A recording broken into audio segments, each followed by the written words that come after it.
በ9ና በ11 ሰዓት መካከል ከነቃችሁ እነዚህን 3 ነገሮች አድርጉ። ብዙ ጊዜ ራሳችሁን በሌሊት ነቅታችሁ ታገኙታላችሁ?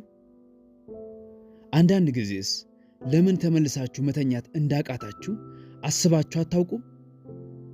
ምናልባትም ይህ ሊፈጠርባችሁ የቻለው በእግዚአብሔር ከተመረጡት ውስጥ አንዱ ስለሆናችሁ ይሆናል። ይህንን ቪዲዮ እስከ መጨረሻው ከተመለከታችሁም በዚህ ሰዓት ስትነሱ ምን ማድረግ እንዳለባችሁና ከዚህ ልዩ ሰዓት ጋር ምን መጠቀም እንደምትችሉ ትማራላችሁ።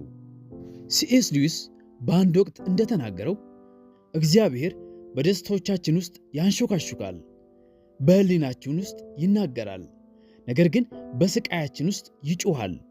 ይህም መስማት የተሳነውን ዓለም የሚያነቃበት መንገዱ ነው። ምናልባትም እነዚህ የሌሊት ቅስቀሳዎቹ እናንተን ጥልቅ